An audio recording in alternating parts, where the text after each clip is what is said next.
We usually approach manuscript pages like this as relics, frozen snapshots of a 7th century world.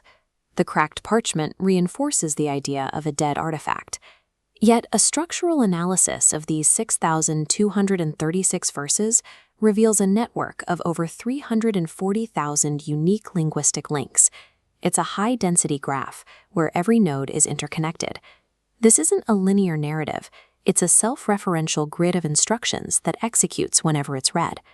Our minds struggle with this kind of invisible complexity. We have a biological need for visible supports, pillars we can touch, and foundations we can see.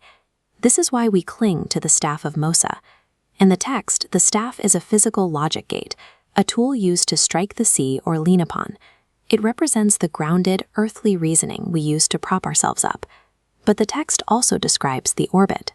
These are systems like the stars, or the transition of day into night, realities that are perfectly sustained without a single visible pillar or physical prop. Moving from the staff to the orbit is the primary shift in the text's logic. It asks the reader to trust a self-sustaining mathematical integrity over the physical crutches of tradition or conjecture. Verse 13:2 describes the heavens being raised without visible pillars. In engineering terms, if you remove the physical supports, the structure falls. But in an orbital system, the lack of a pillar proves a much stronger invisible gravitational law at work. We can define faith as the state where we still need the pillar to feel secure. Knowledge is the transition into the orbit, where you recognize the law itself is the support. This transition is difficult.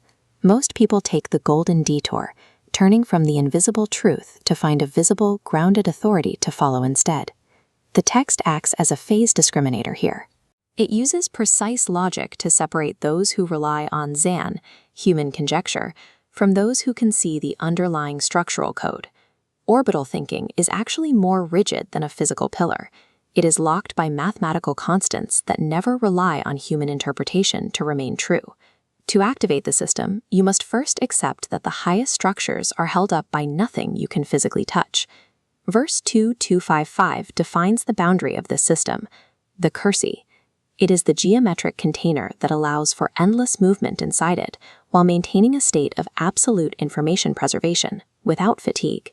Inside this physical container, everything is built from water.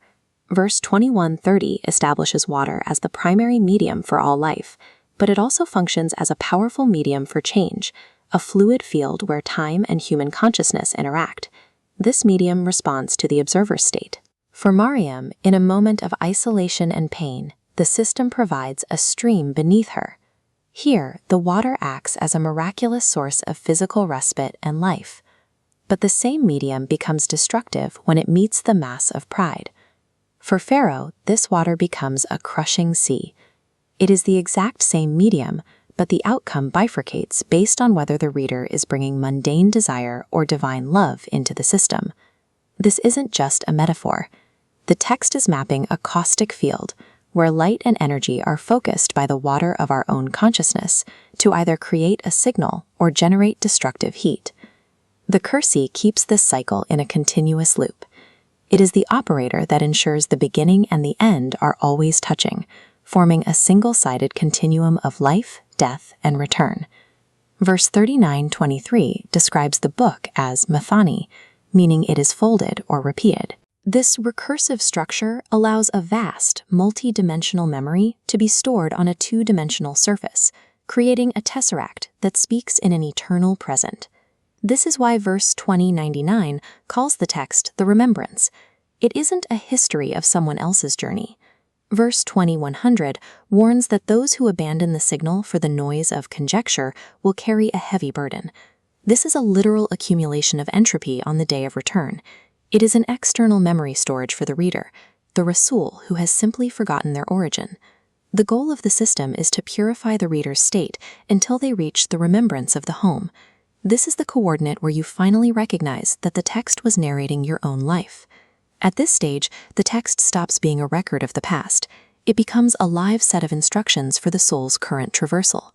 You are left with a choice. Follow the majority into Zan, where knowledge is based on assumption, or use Ak, intellect, to recognize the pattern written into the heart of things.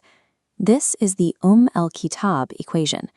It balances 10 parts of mass with 9 parts of wave energy to reach the constant of 19. It is the same numerical signature that governs the 19-locked structure of the verse network and the biological rhythm of the human heart. The system is perfectly balanced, but it doesn't execute on its own. It requires a conscious observer to flip the switch from mundane desire to divine love. The command is simple: take the scripture with strength. This is the 1912 grip, the moment you stop reading the book and start running its code. When you take that grip, the dimensions of the text unfold. You move from being a body on the throne, pattern recognition without power, to being a living servant of the word. The pattern is already running in your horizons and within yourself. The engine is waiting. All it needs is for you to finally take the grip.